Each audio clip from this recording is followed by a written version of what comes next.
I just got back from a trip to Scotland and it was amazing. I highly recommend. It's a beautiful country. And I took my Samsung Galaxy Z Fold6 with me. We took a road trip through the Highlands. I tested the durability, the cameras, the battery, the international data, and more to see if this foldable is the one to beat for 2024. So starting off, this phone officially launched on July 24th, 2024. I've actually had this since release day, so I have a ton of thoughts to share with you. It costs $1899.99 MSRP starting, and it's available in 5 different color options. There's crafted black, white, navy, pink, and silver shadow. Samsung is still offering some really great discounts, so I will link the best deals down below, and those deal links do support the channel. Now, I opted for this beautiful pink casing, and I got the matching case for this as well, the one that comes with the S Pen. I don't know why that S Pen is lime green, by the way, but it's a nice case overall, and it matches almost flawlessly with this pink color, so it works really well. Inside the box, Samsung has kept it pretty minimalistic. You get the usual charging cable, the SIM ejector tool, the phone. No charging brick here though. If you want a fast charger, you're gonna have to bring your own. The design here is a huge upgrade from the Fold 5. It's very thin, it's super slim, and honestly, it feels really sleek and premium.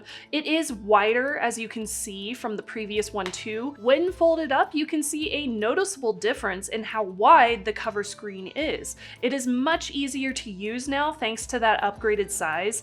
It's not the lightest device in the world, but it is manageable for a foldable, and given that it is so thin, it does not feel bulky. They've also improved the durability with an enhanced armor aluminum frame and Gorilla Glass Victus 2 on the front and the back. The matte back picks up 0 fingerprints overall, and the matte frame in this matching color, it looks really, really nice. I very much appreciate that pink aluminum frame. It looks good. Now, we took a lot of hikes on Isle of Skye with this phone in hand, and at one point I had taken the case off so I could record some B-roll of the phone itself, and I dropped it, outer screen, face down, directly on a rock. I cringed and I cursed, and the tourists near us were like, oh no, but when I picked it up, it was completely scratch-free. The only thing that got scratched is this teeny tiny little mark up in the top corner. You can barely see it. It was on the frame itself, not even on the screen. So yeah, pretty happy with the durability. Also, I'm very happy to report that there is no IMEI printed on the back. It's no longer printed there. For security and privacy, that is a big change. Now, if you're finding this video helpful, a subscribe would mean a lot to me. Subscribing is a really simple way of showing me which videos you find helpful and valuable, and it tells me which direction I should take my channel in. Also, a big Patreon shout out to Mark, Sunny, and Guardian452. You can join them and support my channel by going over to patreon.com/Shannon Morse for perks like early access videos and my private Discord. Now, alternatively, you can join the membership right here on this YouTube channel. I just posted early access to some videos that will be published later this month, but my biggest supporters can already see them. As usual, all the videos on my channel are free to watch, and I thank my YouTube members and my patrons for making that possible. So this phone is also IP48 water resistant. No worries if you accidentally spill your drink on it. Trust me, it happens. Definitely to people like me. I'm very clumsy with my coffee. I also used this on several occasions while it was raining out and about on Isle of Skye in Scotland with no issues. There's also stylus support, which is super convenient if you are all about that digital note-taking life, but this would be even better and more convenient if it was actually built in to the device itself. Now, I'm using that compatible foldy stylus, which does come docked in that pink case. I'm not a huge fan of that lime green color. Wish it was a little bit different, but it is what it is. It does work really smoothly with the S Pen stylus, but you do need to use a compatible one, especially if you plan to use that on the big folding screen. Let's chat about this flex hinge over here on the back. It's very similar to previous. It is still really stiff, so stiff enough to stay in place at whatever degree you open it to, and I love that. I also really like that that the design is somewhat squared off so it doesn't protrude very far. And when you open the phone, the hinge is completely hidden by the frame, and that looks really, really nice and high quality. The folding display itself on the Fold 6 is beautiful and it's really crisp. The crease is less prominent, but if you do shift it in the light or you run your finger across it, you are still going to be able to see or feel it. And that's just a case of most of the foldables I have tested.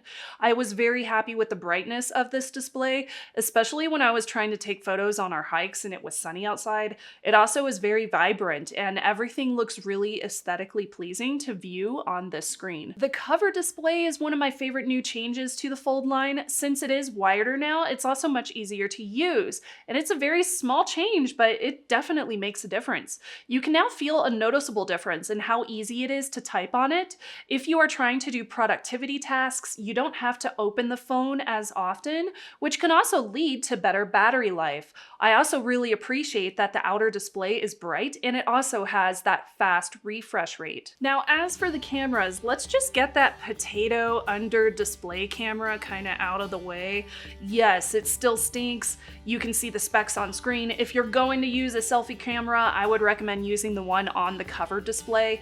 The selfie camera on the cover display is not terrible. Portrait mode still looks very computational, but it still has trouble with my hair, for example. But regular selfie photos in normal mode, they look really good. Even in low light settings, it did a great job of lighting and exposure. And also, you can go into a more ultra wide setting with that selfie camera, and that looks good too. But the big winners here are the rear facing cameras. Now, first, taking selfies with the rear cameras is a little bit awkward. You do have to remind yourself not to look at the screen every single time you do it, but the photos do come out clear and the wide angle really helps with group photos. The natural bokeh looks really clean and the colors are well balanced. I'm a fan of rear camera selfies for sure. You can zoom up to 30 times digitally, 3 times optical, which is a little lower than the Fold 5. So the wide angle 1x 50 megapixel lens will give you a nice clean natural photo, sharp details, balanced exposure. The 3x zoom still gives you some clear photos with that optical zoom using the telephoto lens. Photos of this weird meow wolf creature were a little bit grainy, it's low light, but details are still clearly represented here. Then we move on to 10x zoom. When going to digital, the phone is smart enough to still use AI machine learning to kind of fill in some of those finer details, but you do lose some of that quality.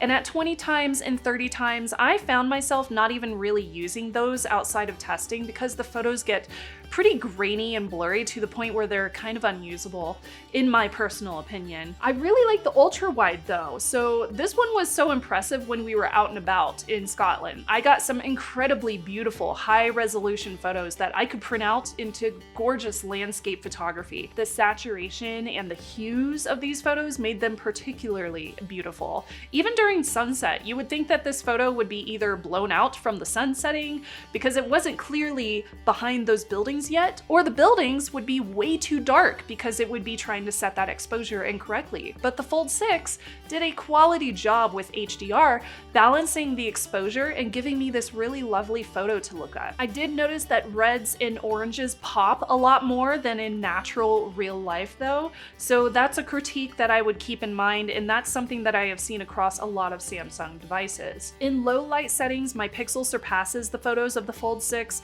but they are still good enough for social media. Now, macro photos, whether you're taking those of food or weird things that you found at Meow Wolf, whatever the deal might be, those came out with clear details and a natural drop off in focus the farther the subject is away from you. They look really nice. So now that you've seen some photography examples, I also have some videos testing the internal folding screen selfie lens on video.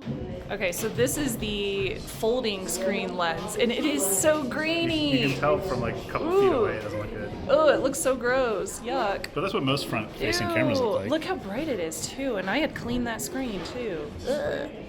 That looks really bad. And we also have some video comparing that one to the selfie camera on the cover screen. Hey, Russell. Hello. We're in the castle. We're in the castle. This is really cool. Probably not going to collapse, but... Probably not. Okay, I hope not. Oh, this is really pretty though. I don't know if you can see it with the insane amount of light that's coming in from these super bright windows, but hopefully you can kind of read what's going on behind me. What if I click right here? Nope. Versus the rear lenses. Now, if you look at these side by side, you can absolutely see a difference in the quality. This is if I use the highest megapixel lenses. So I'm using these and then using this as a selfie preview. Like a selfie thing. You can Yeah, that's pretty cool. That is like the better camera. It's a video. Oh. Hi. I'm like, How does it look? How's it look, Russell? looks really good. Yeah, it looks a lot better. Now, using the rear cameras, you can go up to 12 times zoom while recording, and it definitely looks fine up to 3 times zoom, but any further into the digital zone really makes the video kind of blurry. So we got 1 times 0.6 and 0.3. Wait, how far can we go? A thing. 12 times. Yeah, the colors are insane. That looks like Carrie. Remember that movie? I was thinking Bloodborne. Oh god, yeah. Bloodborne. Comparing this to just recording using the main wide angle lens, you will have some pretty nice looking videos. While we were on the road or quite simply just walking down a hiking trail, the stabilization looks very smooth. The videos look rich, they're really detailed and high quality. The colors are not washed out, the audio generally sounds good via the onboard mic, so I was pretty happy with these. These aren't all of the photos and videos that I took on this phone either, I took a ton. So if you want to see more examples from the Fold6, check out my Instagram where I will be uploading a bunch of comparison shots. Under the hood, the Z Fold6 packs in the Snapdragon 8 Gen 3 chipset with 12 gigs of RAM. You also get UFS 4.0 nice fast storage. Now I tested it out with 3D Mark. It scored really well on the wildlife test scores. Apps open quickly, gaming is really smooth. It's honestly not hard at all to run Genshin Impact on this big screen. It looks really good, and you can even run Samsung Dex for that desktop-like experience. I also commonly use multitasking, and I have many apps open at the same time on the folding screen, especially if I'm working on a video like this one, and it works really well for that. Unfortunately, we don't have any SD card slots on here, but you do get up to 1 terabyte. Now, the Fold6 packs in a ton of new AI features too, much of which I've already covered in detail via my Flip 6 video. They have integrated many of the same capabilities into this phone as well. So if you want to see an AI-focused video detailing how to use many of those new features, let me know in the comments down below. I will be posting some pro tips and prosumer tools and features of the Fold6 in the coming weeks. We have to talk about the battery life. Battery life on foldables is always kind of a concern, but this one holds up pretty well. You've got a 4,400 milliampere hour battery with 25 watts of wired charging. That'll give you about 50% in 30 minutes.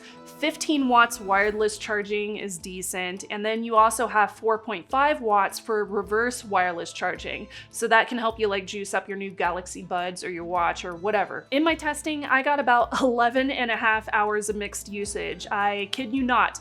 That included screen on time, 11 and a half hours of screen on time, and I still had tons of battery left by the time I went to bed. So it will get you through a full day for sure. This was with the folding screen open, streaming lots and lots of YouTube videos, testing headphones via Bluetooth, running on both Wi-Fi and 5G, adaptive brightness. So yeah, I was pretty happy with the battery too. Connectivity has been really great. My speed tests were super fast on Wi-Fi 6, and they got even better when I switched out my Wi-Fi router to a new Wi-Fi 7 AP because woohoo, this phone is absolutely taking advantage of those ridiculous Wi-Fi speeds.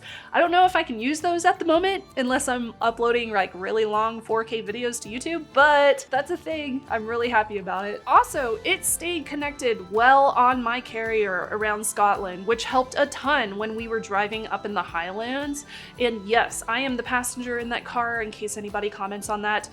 You drive on the left side in Scotland, but the wheel's going to be on the right side, just FYI. We've got a pair of stereo speakers that are tuned by AKG, so audio quality is still on point. We've got decent bass from a smartphone, balanced audio between the two sides. Overall, I would say they provided expected quality. Also, zero issues connecting this phone to a Bluetooth headset for an 8-hour flight. I watched like all of Outlander on our way to Scotland. It was great. It's a great show. So can you actually use this thing daily? I definitely did during my travels. The Samsung Galaxy Z Fold6 is a powerhouse, no doubt about that. It works great for multitasking performance. It has some fantastic displays and an improved durability, which you can quote me on that now that I've dropped this thing on rocks. However, at a price point of $1,900, it's not going to be for everyone, especially if you buy it at that price. If you can get a deal, then yes, go for it. There are deals currently available, especially for that updated 7-year update cycle. That's a really great reason to upgrade if it actually lasts longer too. If you are somebody that needs that extra screen real estate, it's very useful. But if you're looking for a regular phone, you might just want to stick with, where is it? I have one, a traditional flagship like this one. I still absolutely recommend the S24 Ultra, especially for that built-in S Pen support and the processing power and the cameras. My S24 Ultra is still working like a champ.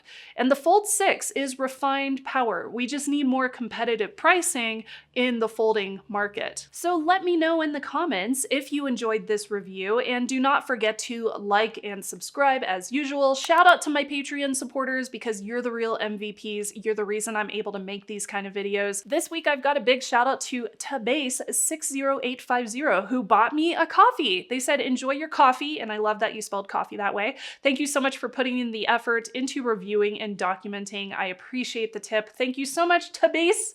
I appreciate you. Now, I wanted to mention I hosted a Patreon exclusive meetup while I was in Scotland, and it was so much fun to hang out with some of y'all. So big shout out to Paulo, Archiver, Fia, and Alexis for joining me. One of the best parts of this job is being able to meet people from across the world. I'm always so thrilled when I get to hang out in person with y'all. So that was awesome. Thank you so much for hanging out with me.